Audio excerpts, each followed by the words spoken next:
La volta al món a peu, dia 234. Queda bastant clar on estic, sortint de Kutaisi, i hi ha aquí la música bastant forta. Deixeu-me un moment. Ja està. Són les 4 menys quart i porto 2,6 quilòmetres caminats. Buf. Esbufego de l'angoixa que tinc de la quantitat de coses que us he d'explicar. Són moltes. Bueno, a veure si me'n recordo de tot. He estat descansant des del passat dimarts a la nit. Llavors porto, doncs, bastants dies, perquè avui és dimarts i una setmana després torno a caminar. Què he estat fent? Doncs he estat fent turisme amb una persona que m'ha vingut a visitar i, bueno, hem estat per Kutaisi i hem estat per Tbilisi. Hem estat visitant Tbilisi. Bueno, ja hi havia estat, però hi havia algunes coses que no havia vist. Molt maco. I ara torno a caminar. Bueno, aquesta persona m'ha portat joguets, m'ha portat cosetes, però per no donar-vos molt la tabarra, doncs us les ensenyaré a poc. Tinc, per exemple, una placa solar, la cullera de titani, etc. Ja us ho aniré ensenyant. Heu vist el vídeo d'ahir? El vídeo d'ahir és molt important.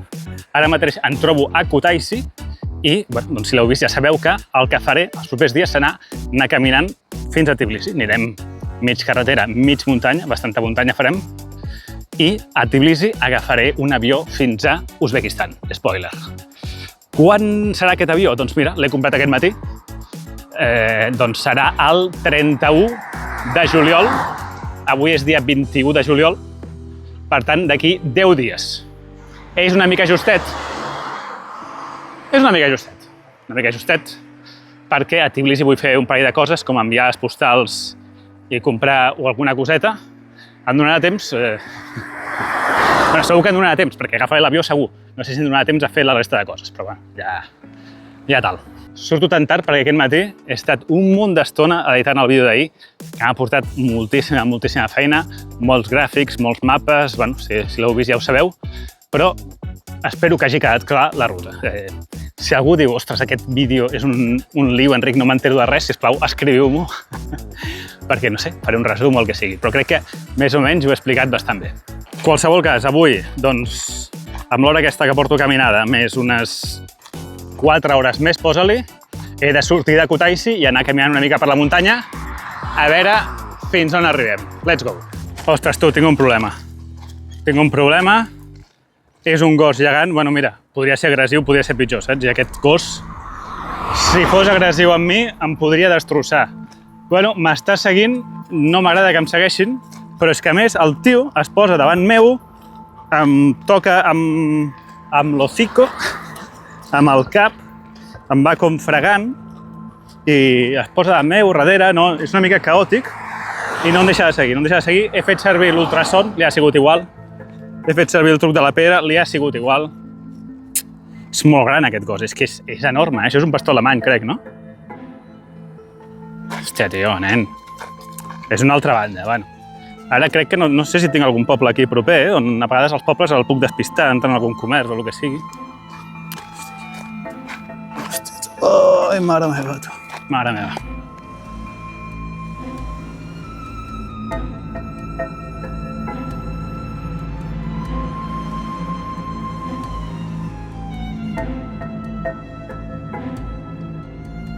Ostres, acaba d'haver-hi un altercat violentíssim. M'estava seguint el gos aquest i llavors he vingut aquí a una espècie de supermercat que hi ha i bueno, el gos m'estava seguint i aquí hi ha dos gossos molt grans. Aquí en tenim un d'ells i hi ha un altre més allà. Mira. I han vist el meu gos i bueno, s'han barallat però molt fortament i aquests dos gossos són grans, el meu també. Però que són 2 contra 1, llavors el meu s'ha espantat i s'ha ficat dintre de la botiga aquesta. I les dones de la botiga no el podien treure d'allà. I vinga, va, surt. I bueno, sembla que ara s'ha calmat la cosa, Però hi ha hagut un moment que és que han començat a tirar coses. Veieu aquest testo d'aquí? L'han llençat ells, Jo he fugit per potes, Hòstia, tu. Mare meva. Mare meva, ha sigut molt violent, Bueno, paro un rato. Mira, tu! una parada, m'acabo de trobar, d'aquestes de carretera, d'algú que venia rossinyols. Ben formosos, i ben sucosos. Rossinyols, tu. L'any passat a Geòrgia vaig trobar un rovelló, podeu anar a veure-ho, allà al Caucas, i me'l vaig menjar, perquè tenia forma de rovelló i olor de rovelló. Doncs veig que rossinyols també surten.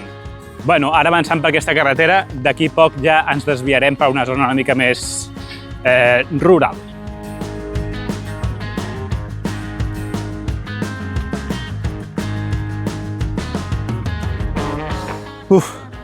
Sort que no fa sol, perquè la xafogor és fortíssima. Bueno, el repte de Geòrgia. Ja porto uns quants dies a Geòrgia i encara no l'havia explicat. A cada país per on camino em poso un repte. I el de Geòrgia, després de pensar-ho bastant, serà no menjar sucre. Només em queden uns 9 dies per Geòrgia i a partir d'aquest moment, se m'acaba de córrer ara, a partir d'aquest moment no menjaré sucre fins que arribi a Tbilisi. Això inclou refrescos. No beuré refrescos que portin sucre, però no inclou, per exemple, doncs, si compro un embotit i resulta que l'embotit aquest té sucre, no em posaré a mirar ara la llista d'ingredients, saps? I tampoc inclou la fruita. Fruita, sucre natural, això ho puc menjar. Però sucre, allò, galetes i aquestes coses, durant 10 dies, res. Crec que serà la vegada de la meva vida que estaré més temps sense menjar sucre. Perquè si ho penses, és un aliment que, si no hi penses, doncs menges bastant sovint, jo com a mínim. Val, doncs a veure si puc, a veure si ho aconsegueixo. Crec que és el repte més difícil dels que porto intentats fins ara. Doncs ara estic a una benzinera, l'últim avituallament del dia. He comprat aigua ja per passar la nit i demà al matí i tal. Em pesa molt la motxilla o què? Doncs mira, l'altre dia que vaig anar a l'aeroport a acompanyar la meva visita que se'n anava a casa, doncs hi havia una bàscula allà i vaig passar la motxilla. Sense aigua ni menjar, que ho vaig treure, 7,4 quilos. Pes base, 7,4 quilos. És molt? És poc? Home, m'agradaria que fos menys. M'agradaria que fos menys, especialment tenint en compte que estem a cosa d'estiu, no? Però bueno, he afegit algunes coses, com la placa solar, que no pesa gaire, i alguna cosa així, doncs mira, 7,4. Hi ha alguna manera de reduir-ho, Enric? Doncs sí, amb el sac de dormir. Això és una cosa que us vull explicar. Ho vaig dir ja fa bastant de temps que m'havia comprat un sac de dormir nou, perquè clar, per l'estiu ja porto 2-3 mesos que ja no necessito aquest sac de menys 2 graus, no? Amb un de 10 graus o inclús 15 ja en tindria prou. Llavors em vaig comprar un de 10 graus, temperatura confort, molt lleuger, de la marca Cumulus, que és una marca polaca, de plomes, un quilt, i bueno, me l'havien de fer arribar la persona aquesta que em va visitar, llavors li vaig enviar a casa seva, però no va arribar. Va haver-hi un error per part de Cumulus i per part de DHL i no va arribar. Llavors, doncs és un problema perquè, clar, ara vaig a Uzbekistan, estic a Geòrgia i estic a fora de la Unió Europea, saps? Tot és un problema. Total, els de Cumulus, servei d'atenció al client de 10, de 20 sobre 10, i bueno, el que faran serà enviar-m'ho aquí a Geòrgia sense cap gasto extra. De fet, inclús em fan un descompte. Em fan un descompte del 30% que servirà per pagar les despeses extres de l'enviament, però bueno, al final em sortirà una mica més barat i tot del que m'havia costat en un principi. Què passa? Clar, jo els he dit, ostres, voleu dir que arribarà abans del dia 31 que agafo l'avió? M'han dit, sí, no et preocupis. Però bueno, ara he de trobar un lloc on enviar-me'l, algun hotel o el que sigui, i bueno, fer la compra i tal. Porto una de gestions aquests dies, porto una de maldecaps. Però clar, no s'ha acabat aquí la cosa, perquè és que jo ara què faré quan arribi aquest sac? M'enviaré aquest de menys 2 cap a casa? No puc, perquè a la zona del Pamir per les nits fa molt de fred. Determinada zona, quan estàs ja molt alt, al principi no, Dushanbe, però més tard ja pot fer molt de fred a la nit, llavors necessitaré el sac de menys 2. I de fet, potser sigui positiu tenir els 2 sacs, perquè a la que faci molt de fred puc posar un sac sobre l'altre. Sí, això es fa. Un quilt i un overquilt, i tots dos sumen una mica la temperatura, llavors tindré més calor. És una mica absurd, sí, però el que no vull fer és que m'enviïn a Pakistan o a l'Índia, perquè aquests països, jo què sé, potser no arriba el que sigui. Total, que quan acabi el fred, acabi el Pamir, acabi tot, llavors sí que enviaré el sac de menys 2 cap a casa i em quedaré amb el de 10, que per tot Àsia hauria de ser suficient perquè no aniré per llocs per on passi fred. S'ha entès? Ok. Bueno, el fet és que hauré de portar 2 sacs durant bastant de temps, 2 mesos o 3 com a mínim. M'acaba de parar per primer cop la policia georgiana, anava caminant en aquella direcció i em diuen, bueno, no caminis per aquí perquè és un cul de sac, no té sortida. Cosa que no és veritat, perquè jo ja he vist al mapa que hi ha un lloc que potser els cotxes no poden passar, però els vianants sí. No els he volgut discutir i he tornat enrere. A més, m'ha entrat una mica de por perquè últimament a Reddit, Reddit et suggereix, és una xarxa social que van sortint coses que posteja la gent, és com un fòrum, i quan estàs a un país et surten coses d'aquest país i havien sortit algunes cosetes de la policia georgiana, bueno, coses dolentes. I m'ha entrat una mica de canguelo. Quan han vist el meu passaport han dit, Barcelona, Champions, no sé què.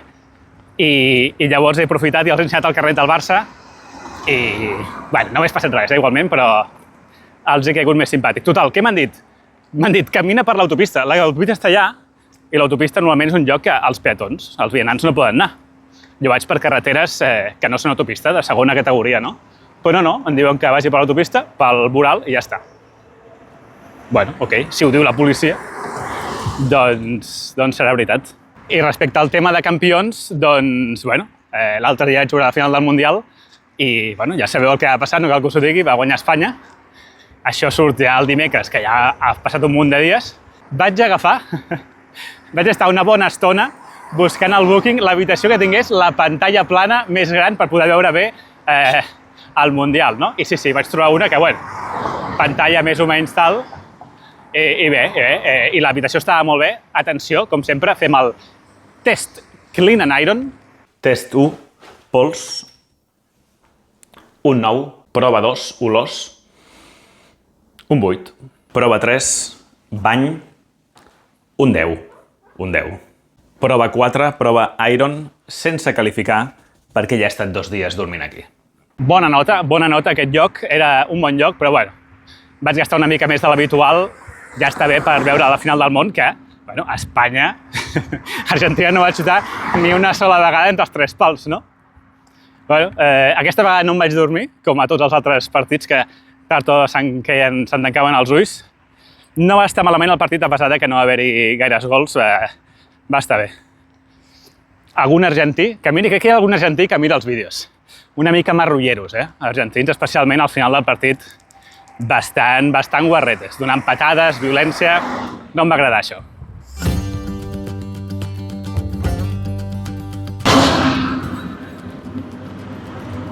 Deixem l'autopista, no han sigut ni 2 quilòmetres i ara agafo aquesta sortida que em porta a un petit pas inferior que em porta a l'altra banda de l'autopista i segueixo per camps. Hi ha hagut un moment que he vist un cartell que posava 200 quilòmetres Tbilisi i m'han entrat tentacions de fer tot el camí per l'autopista. 4 dies haver tardat, 50 quilòmetres al dia i haver arribat en 4 dies a Tbilisi. Però home, quin rotllo, no? Potser m'hagués convingut pel tema de les coses que he de fer, però ja que hem vingut a Geòrgia, ja que és el país de les muntanyes, doncs anem a aprofitar-ho.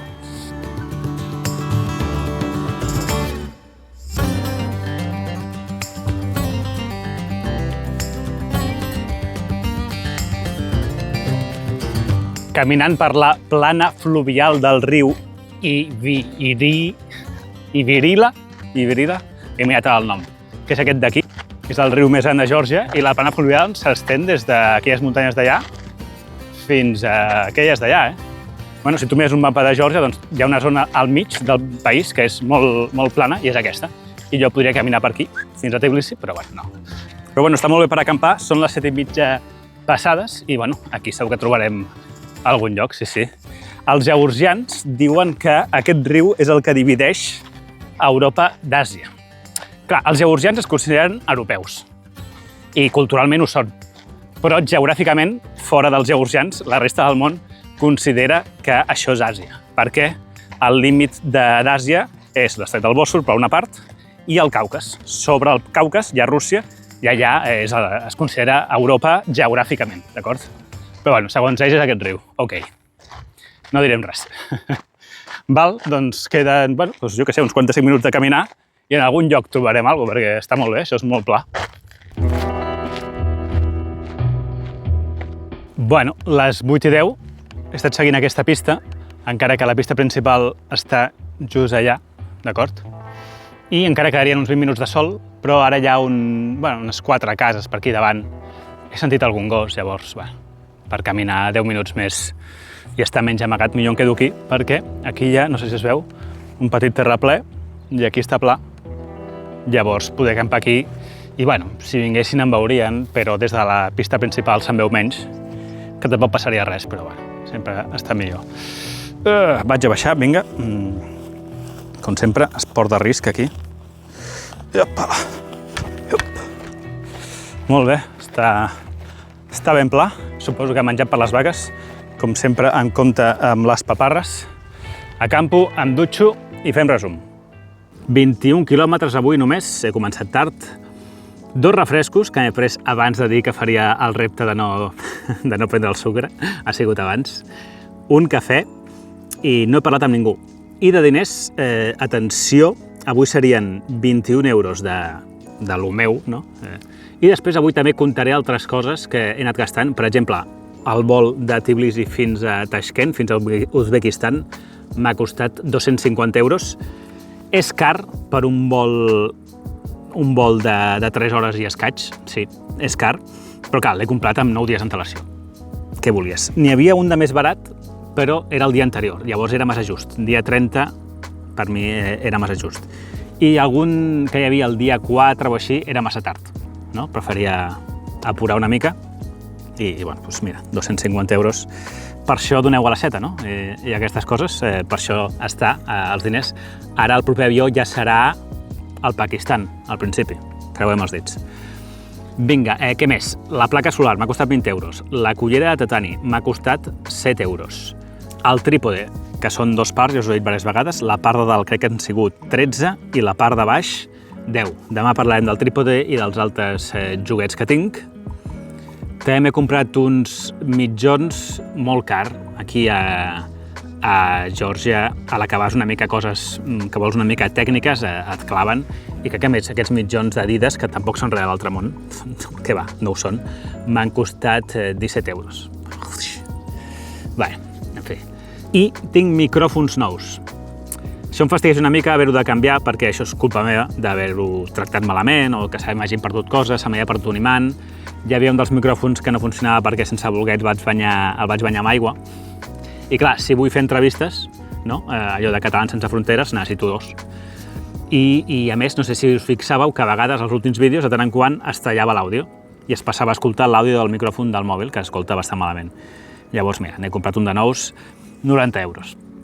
Fa mal també, però és el que s'ha de fer. A més, ara estaré bastant de temps sense poder accedir al mercat europeu o accedint molt més difícilment al mercat europeu, per tant, crec que totes aquestes compres que pugui fer ara, doncs millor que fer-les més tard, perquè a saber com puc comprar els mateixos micròfons. Potser a la Índia tenen bastantes coses, però bueno, ja està, comprat. Diria que això és tot. Avui un dia, bueno, un F5, avui hem fet un F5, hem fet actualitzar de l'aventura i us he explicat moltes coses de logística que també són importants, són part de l'aventura, totes aquestes coses de logística i bueno, espero no haver-vos avorrit massa. Demà seguim i ja espero que anem a una zona doncs, que no sigui tan carretera. Bona nit!